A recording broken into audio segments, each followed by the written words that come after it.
Okay, we should be recording. And let me reset everything to the beginning. In fact, I will actually exit the program. Okay, so here we are in the Freeswmm environment. Your home computer will work very similarly, except you won't necessarily be going through applications, wine, Epanet. Okay, so I've just reloaded the program. The files I'm drawing from are currently available right here. This directory and the one I'm demonstrating from are not identical, but they're very close. Example 1 is the same problem. And if we look at it here in the directory, there's the base map, the net file. It should tell us that it's a binary and you can't do anything with it. If we look at it,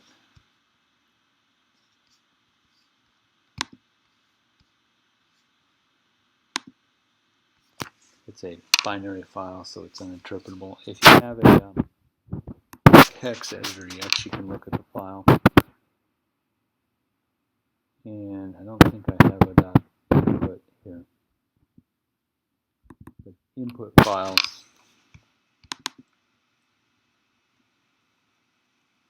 Oh, I didn't want that to happen.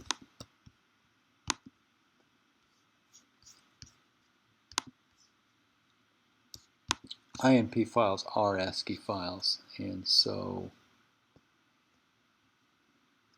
if you want to look at the contents of an ASCII file, you got to use a correct program. There's what an IMP file looks like.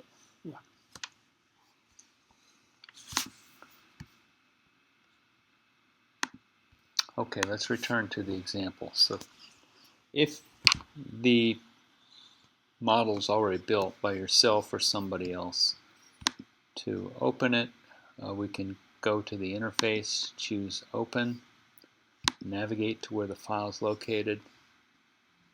The extension will be the same, Open it, and here was our file. I'm going to turn off the backdrop. You do that by unloading it. And this is now our simulation model. It has two reservoirs, an upstream one and a downstream one. I know they're upstream, downstream because I built the model. There's no visual representation of upstream and downstream. All the visual stuff is layout only. The upstream one is currently named Itchy, but we can rename it to anything else we want, as long as the character string isn't too long. I don't know what to call it, so I'll leave it be.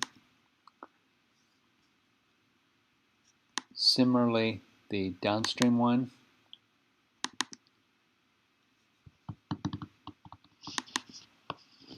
can also be renamed. You notice when the user selects an object and then presses the click button twice fairly rapidly, double clicks on it, an additional dialog box comes up which contains the input and any output for that particular object.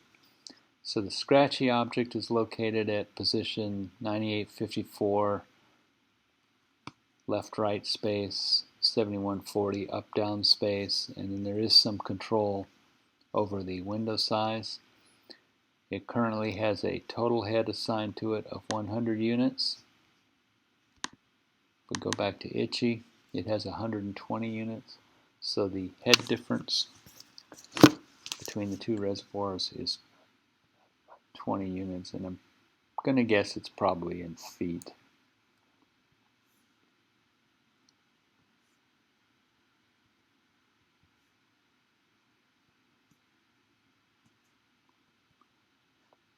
So external to the video recording, I'm actually drawing on a sheet of paper the layout. And you see it just logged off because it's supposed to do that every hour. So the timing was perfect. And what we have here additionally in the drawing, it connects to a node like that,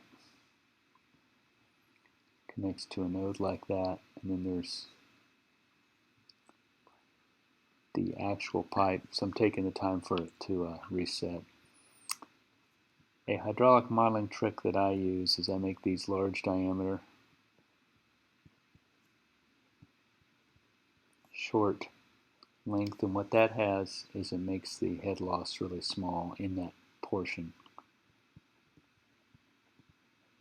It's as if this pipe is directly connected between the two reservoirs. It gives you, the modeler, some control over where this pipe connects between the two reservoirs, because in actual practice you might certainly draw from the bottom of this reservoir, but you don't discharge into the bottom of the lower one. You would air gap it. And so this is a way to fake that, and then this is our actual pipe. So this part is a fairly important trick. Do you kind of understand what's going on there? This is a trick to produce a connection that has hydraulics that don't really enter into the head loss terms, but they're necessary to establish the correct topology. I think I can reconnect now. And the sad part is I have to restart the program and pick up where I was before. So unintentional, a good thing about this logging off every hour is it kind of forces you to remember to save your work.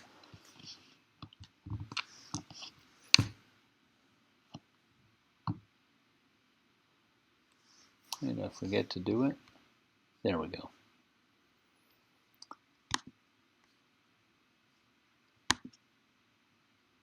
So we can get back pretty close to where we were.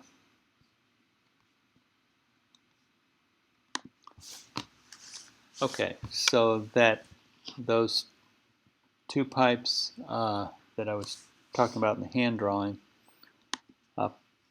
pipe 2 is the one that connects from Itchy into this node, the large diameter, short length, and let's see if that's indeed how it's represented.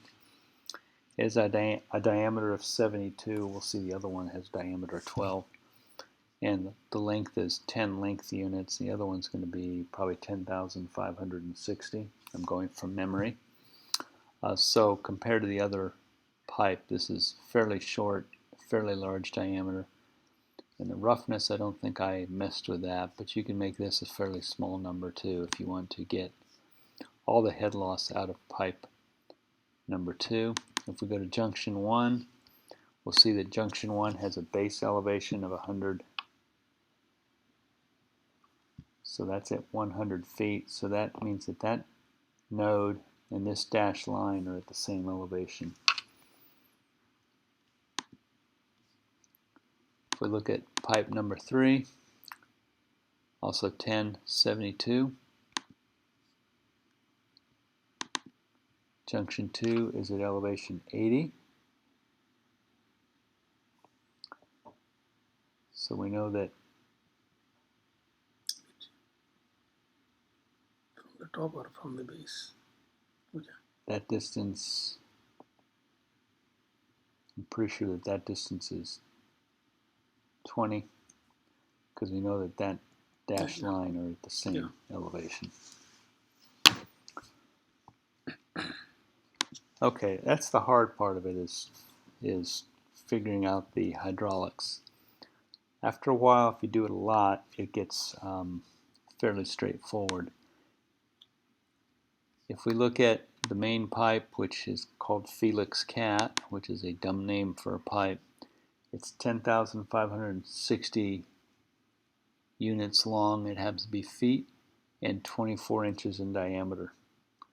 So compared to the other pipes, it's quite a bit longer, quite a bit smaller diameter, well, somewhat smaller diameter, and the roughness is a bit larger.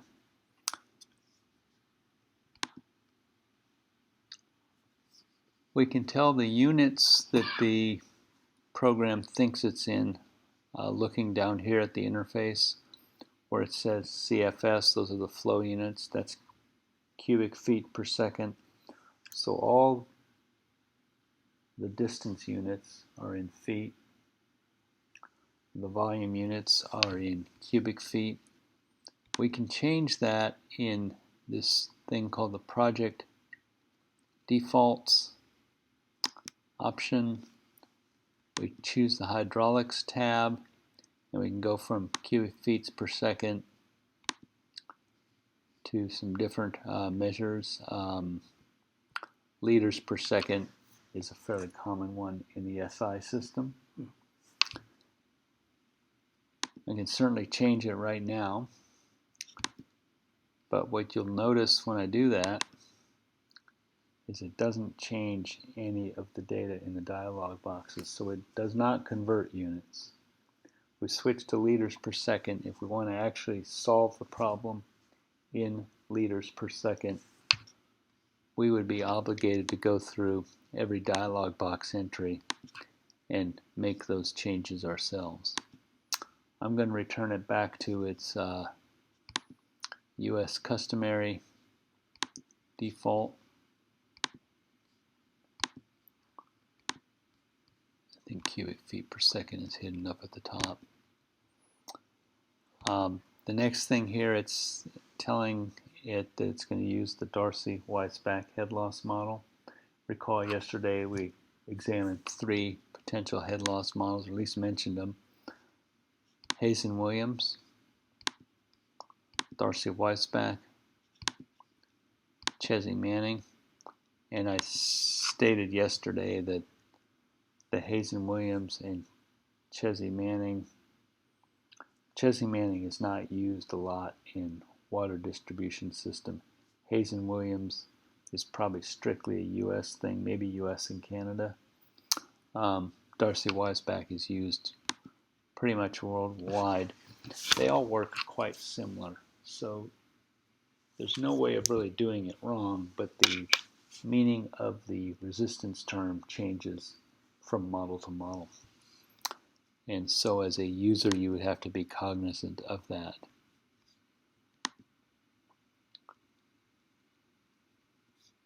To turn on the backdrop, if you have one, you would choose backdrop load, and it asks you for which backdrop to load. I'm going to intentionally pick one that doesn't at all go with the model. So if I choose the wrong file, it's going to load it, and the picture just isn't going to make sense. So that backdrop clearly does not correspond to this network, and so I will unload that, and I'll load in the correct one, which is example 1.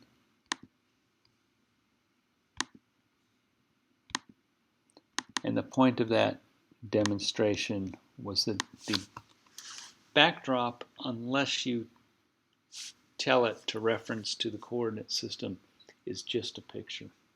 It's to guide you, the model operator, into building and running your program. That's all it's for. So here's the backdrop that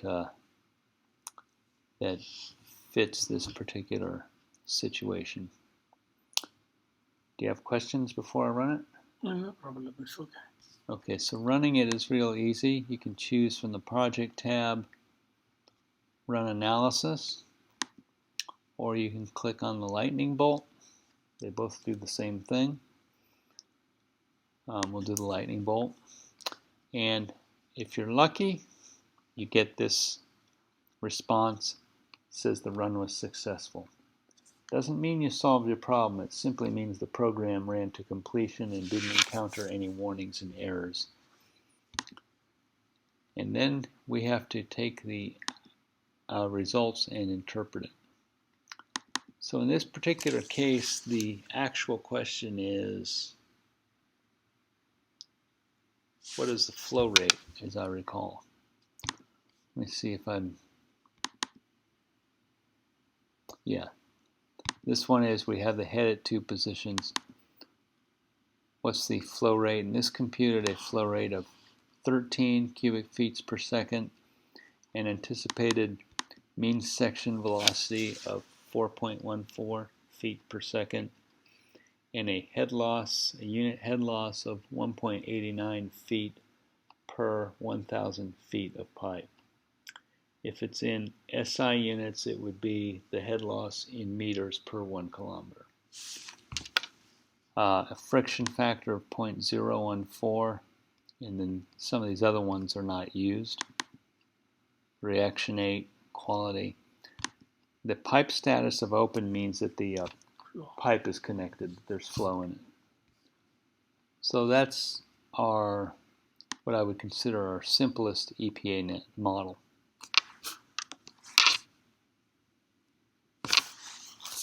Oh, I bet I forgot to start my timer.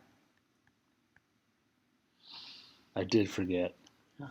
Okay, I'm going to stop this recording and set it aside, and then we'll pick up with the next example.